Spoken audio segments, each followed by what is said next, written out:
Hey there, Regina Andler here, and it is time for Tips and Tricks Tuesday. Today, I want to talk to you about how to avoid the five biggest mistakes that most coaches and consultants make, especially if you're new. Sometimes, even if you're a seasoned coach or consultant, you could be falling into one of these mistakes that you want to flip out really quick so that you can be more successful. So, let's get right into it. The first one is not being clear on who you are and what you want. Now, what do I mean by that? Everybody says, I know who I am, I know what I'm looking for, I know what I do. And yet, when somebody asks you, what do you do? Are you clear? Can you give them an answer right away that tells them exactly what you do so that there's no confusion and they either stop and say, wow, that's really interesting, or oh yeah, that's not something I'm interested in, but they know exactly what you're talking about. If you can't do that in front of somebody new, maybe at a networking event, whether it's live or virtual, then chances are you're not really 100% clear on what it is that you do. And some people say, well, that's a confidence thing. I'll tell you, if you are clear on what it is that you do, you're automatically confident. You have the information, you know exactly what to say it, how to deliver the message, and the confidence is just there. So getting clear about who you are and what you do actually builds your confidence and shows people just how confident you are in what you do.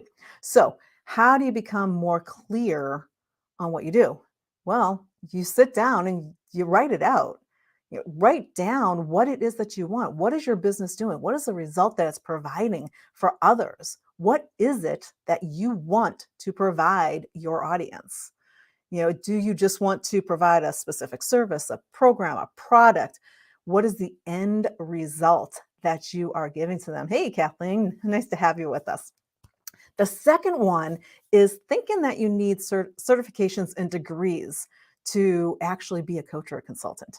And I'll tell you, you do not need degrees and certifications. Do they come in handy? Sure, they do. They provide credibility. Why do they provide credibility? Because there's a mindset in the world today that if you have this piece of paper that says that you completed some program, that means you are uber smart, you're the guru, and you know what you're doing. Well, guess what? I know hundreds of so-called gurus who have certificates and programs and have done all this stuff, and they've got tons of paper. And yet, they are the last person that I would ever hire because they really don't know what they're doing. Your experience, your knowledge, your life's accumulated knowledge, and all of the experiences that you've gone through have provided you everything that you need to be successful. You don't need a piece of paper to be a coach or a consultant. You do need knowledge, experience, and a well-crafted strategy and version of your methodology. How did you get out of where you were? If you went through some experience, what was that experience? How did you get through it? And if you had to do it again, what would you do differently? That's part of how you're training as a coach or a consultant. So think about that. If you're out there just, pulling, oh, I have to sign up for this program and get this certification. I need a life coaching certification. I need a business certification. I need a business degree. Whatever it is, just stop. You don't. Take an assessment of what you have right now in your arsenal of all of this knowledge and experience. Where does that put you? Now, if you don't have the experience and knowledge and the background and you haven't gone through something that has provided that life knowledge, that life experience, then yeah, maybe you're not ready. So when you do an exercise that you just write down everything that you do know, what does that look like? I love mind maps for this. So mind map, you just put in the circle, my experience, and then out of your circle, everything from soup to nuts, all of your experience in your life that pertains to what it is that you're doing, put it on paper. And then you'll start to see the connection of all of the things that you have there. Sure, if there's a hole, you might need to go out and learn a little bit about something. Life is a continuous learning process. We are always, always, always, always learning to the day we die. So when you think about it, Go out and just find what you need. Do not discount what you already have because you may not need that paper behind you. The next one is a big one for me. It's understanding that everyone is not your client.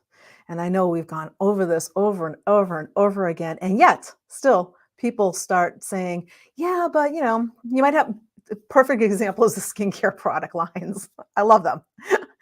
Everyone with skin is my client. No, everyone with skin is not your client. They may not need your product. They may not want your product. Who is your ideal client? It's not everyone. It is a very certain niche and a subset of the people you know that you can help.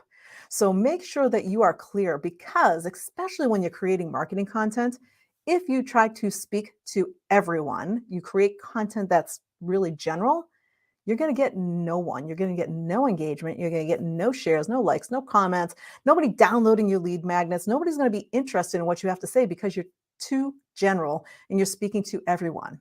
Narrow that niche down and speak to a specific niche and a specific audience, and you will find you get much more engagement. The next one is not understanding who is actually running this show. What do I mean by that? Who's running your business? Is it you? Is it the idea of how you're supposed to be doing it? Is it other people telling you what you should be doing? When you think about running your business, hey, Linda, when you think about running your business, when you think about the details about your business, who is actually sitting in the CEO chair? Is it you? Or is it some other person or idea that is sitting in that chair? When you are running a business, when you are creating your company, you are the CEO. You need to be working in your core genius. You are it. Even if you're in business by yourself and you're the chief cook and bottle washer, as they say, and you're doing everything to start with, you're still sitting in that CEO chair, and your position as CEO is to work in your core genius and delegate everything else out. That's the goal, is to sit in that CEO chair. And eventually, it may not be right away if you're new to business and you haven't gotten really off your feet yet, you haven't really started doing your business yet. Sure, you're going to be doing the chief cook and bottle washer thing. You're going to start doing all that. Tip there, as you're doing that, write down all of the things that you're doing and create systems around them so that you can then delegate them to somebody else and stay in your lane, stay in your core genius. And then the fifth one is super important. It's about not getting the help that you need for success. That is a big mistake that a lot of coaches and consultants make. As a matter of fact, I was out in a group this morning and they said, how come coaches don't buy products and services from other coaches? And I said, they do. Every coach needs a coach. And you want to be working with somebody who is a little further ahead than you are and somebody that you can relate to. So there's, some ways to identify your coach. And coaching doesn't need to be, crazy expensive. However, if you want a high-end coach, if you're at 6 figures and you're looking to get to 7 figures, you need a 7-figure coach helping you out. If you're at 5 figures and you want to go to 6 figures, if you're at 4 figures, you're just starting out and you want to go to 5 figures, you want to pick that coach that is above where you are now, that can help you get through what you need and not make the same mistakes. They have, somebody with that experience. Remember, we go back to that paper. Those people who have the experience to help you step through it without falling into those pitfalls that they did, that they learned from, that ultimately they created their products and services and methodologies from, because they, it's been there, done that. So when you think about every coach needing a coach, who is the mentor, the coach that you need in your back pocket to help you move up to the next level? That's the person you're looking for. Now, these 5 biggest mistakes that coaches and consultants make, these are the common ones that they make. And I happen to have a guide. It's a free guide. It's called How to Avoid the 5 Biggest Mistakes Coaches and Consultants Make. And you can download it for free. I'm going to put the link underneath here because it goes into a lot more detail on all five of those. And there's worksheets and exercises in the back that will help you get clear. So, on the number one, with the clarity and knowing what it is that you're doing and why you want it, and making sure that you know what you do, there's worksheets that show you how to do that. Talks about the certificates and the degrees. It talks about how to identify that niche and that ideal client and make sure you're clear. Understand that your ideal client is a moving target. It's not something that is the same forever. The idea, the overall may be. However, there's little nuances about your clients, could be trends, it could be environments. Perfect example is when COVID came.